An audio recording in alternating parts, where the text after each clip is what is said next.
I'm just gonna jump right in with, what am I jumping in with? Oh my gosh, it's called the Yawning Yorkie Craft Shop. It's called the Yawning Yorkie Craft Shop.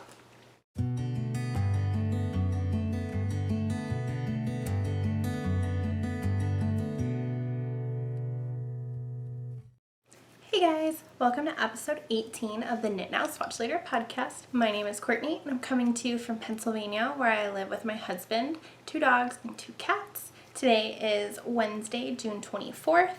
Today is also my mom's birthday, so happy birthday, Mom. And this is a knitting podcast. You can find me on Instagram as Knit Now Swatch Later and on Ravelry as Pup.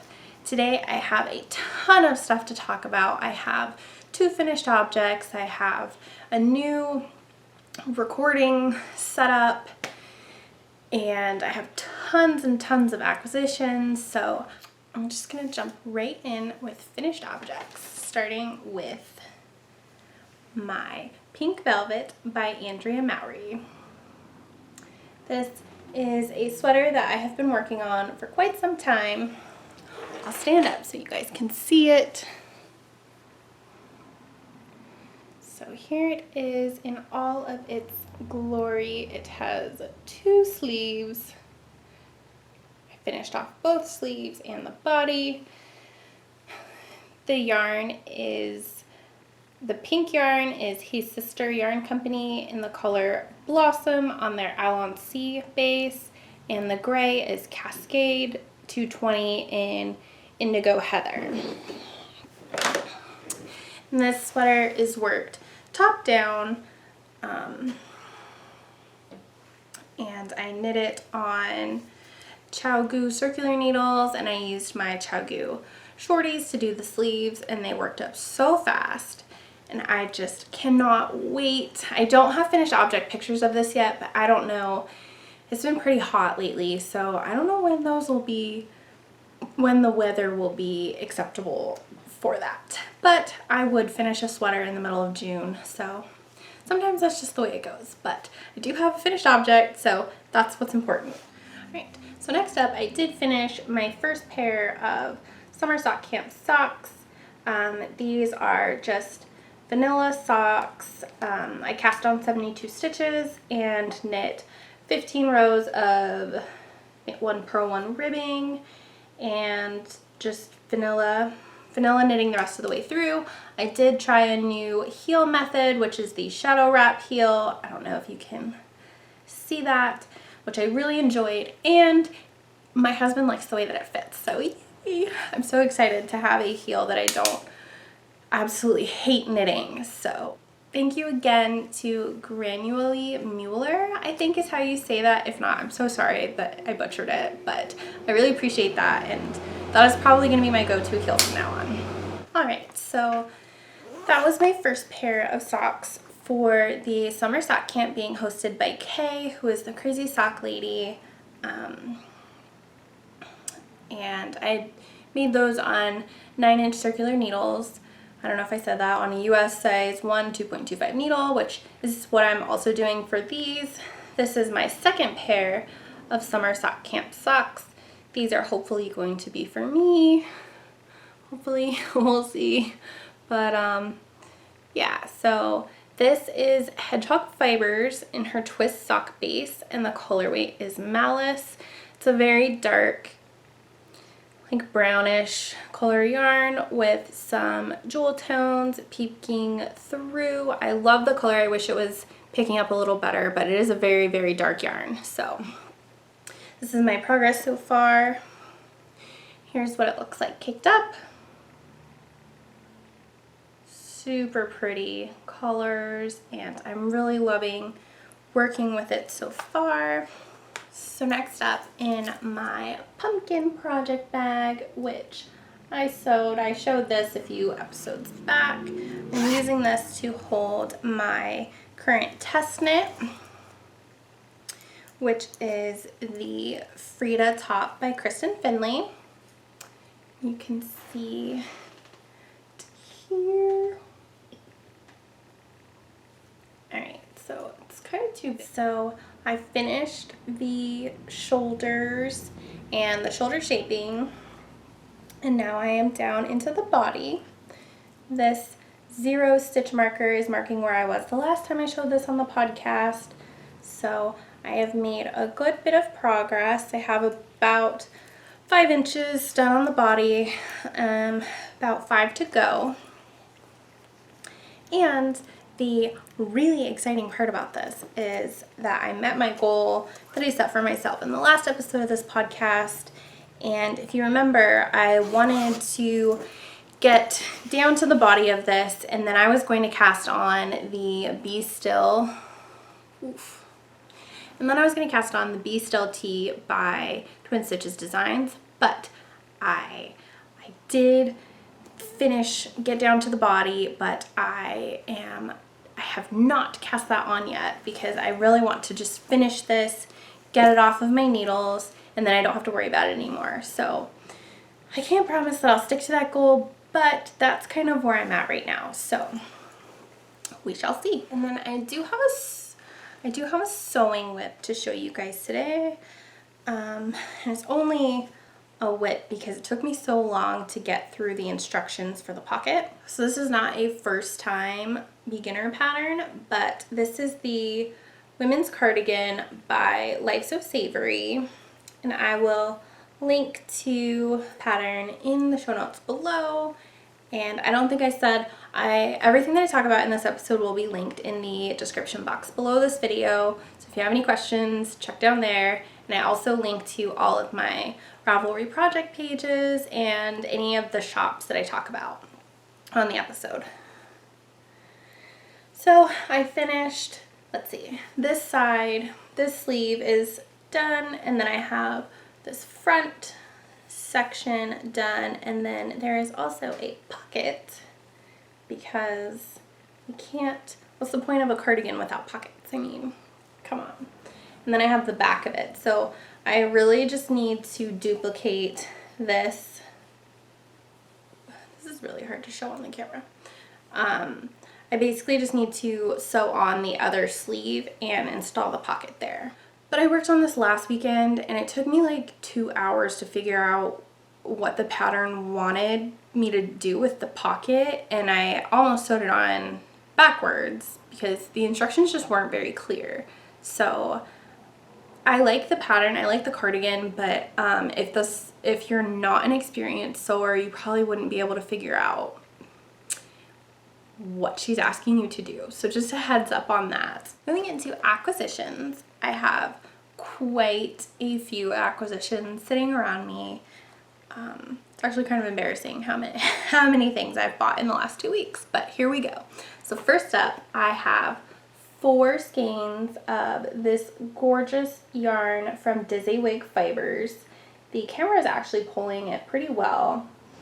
The colors are pretty accurate on the screen, it looks like. And this is a sweater quantity of Dizzy Fibers in the colorway Coven.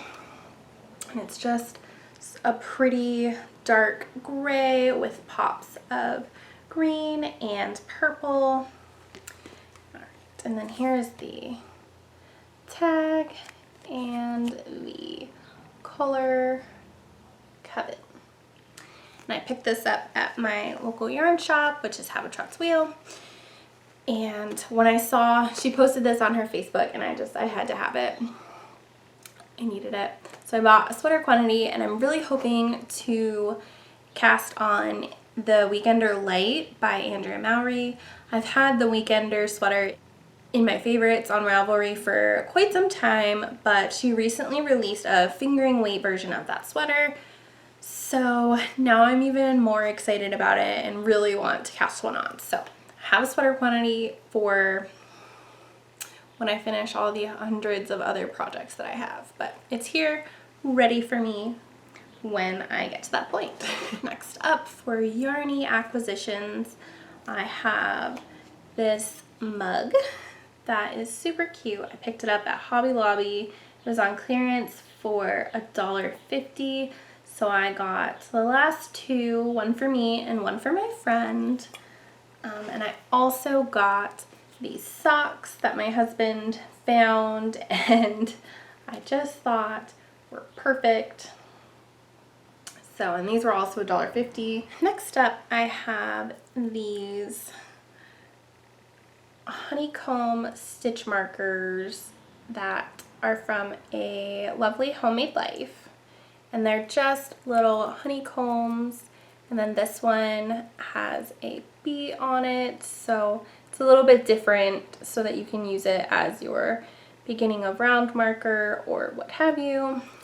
These are my favorite kind of stitch markers because they're smooth and easy to just grab and pop on your needle, and they're small, so they fit my needles pretty well. I usually use smaller size needles, usually not too much bigger than a 5, so these ones fit pretty well, and I'm not worried about it sliding over my stitches because they're huge like other stitch markers that I've used. And here is her card.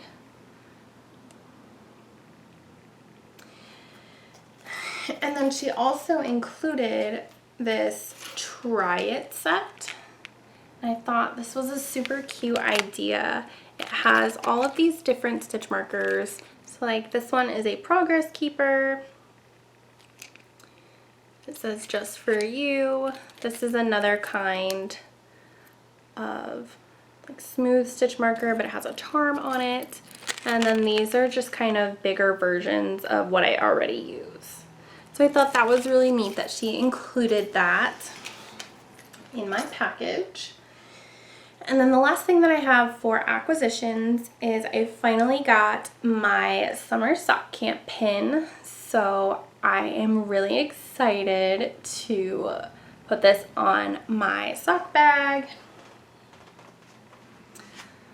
Yeah, it's super fun. And I also have, here's Kay's business card. I guess I'll hold it so you can see all the stuff. There we go. All right. Okay, so that's it for acquisitions. And then last week I got cut off while I was talking about TV shows and books. So I did a really awesome review of The Marriage Pact, and I recorded it 2 times, and the first time my camera died or was full or something, I can't remember, so it didn't record it. And then the second time it recorded, but when I transferred it to my computer, the file got corrupted. So it just wasn't meant to be that awesome review that I did. So I'll talk about it again. This is The Marriage Pact by Michelle Richmond, which I really enjoyed. It's basically about a marriage cult, I guess. It would have to be a cult. And it's super interesting. The rules of the pact are to always answer when your spouse calls, exchange thoughtful gifts each month, plan a trip together once per quarter, have no secrets from each other, and don't even think about trying to escape. That was enough to get me super interested in this book. So yeah, I was sucked in. I finished it. It actually took me a while to finish it, I'm not gonna lie, but every time that I sat down to read it, I could read at least 100, maybe 150 pages because it was so interesting. So there's that. And I also read Animal Farm by George Orwell, and that one was really good too. I read that in about 2 days. And then this is, I guess, technically an acquisition. This is Looking Glass by Christina Henry. This is the UK cover that my friend sent me from England, and it's also a signed copy, which I was super excited about. So I just started this the other day, and I'm only about 50 pages in, but it's super interesting. And then this is what the side of it looks like. And I just think that the UK versions of books are so much prettier than ours. If I remember, I will put over on the side here a picture of what the US version of this book looks like. And it's kind of scary, I'm not gonna lie. This one is super pretty, and it's like whimsical and, I don't know, just a traditional, like what you would think of for an Alice in Wonderland cover. I don't know. Ours is just weird. So yeah, super excited to get further into that. Alright, so next I'm going to answer some questions that were left on the comments of the last video. And they're both from Allison De Laurentiis, and she asks, have you ever found any knitting supplies at a dollar store? Curious to know if there were any hidden gems.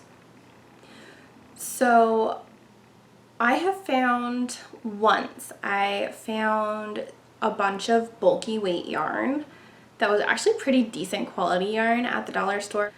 So I bought like 3-4 skeins of it, and other than that though, I don't think that I've ever seen any knitting stuff at a dollar store. Although I don't really spend a whole lot of time at the dollar store. We went last week for like a stress ball or something, but I can't remember the last time we went to a dollar store before that. So do you have any knitting supplies at your dollar store or dollar-esque stores? Let me know in the comments. I'm curious to know.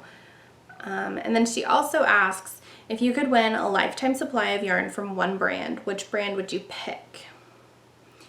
And I'm assuming that you mean like commercial brands of yarn. And I think if I had to choose one, I don't know, does Knit Picks count? I don't know.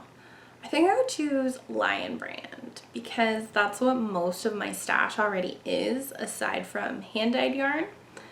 I really like their mandala cakes, and I also really like the Vanna's Choice yarn, which I'm pretty sure that's a Lion Brand yarn. So yeah, Lion Brand. So if you have a question that you would like me to answer in the next episode, be sure to ask in the comments below, or you can ask in the Ask Me thread in our group on Ravelry. So my mom has started a business where she makes sublimation mugs and crocheted stuffed animals. It's called the Yawning Yorkie Craft Shop. And she gave me some things to show you guys. This one is obviously my favorite because it's a pig mug.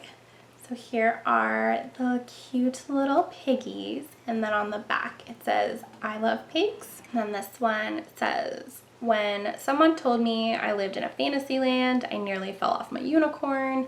It says that on both sides. This one says, hold on, let me overthink this.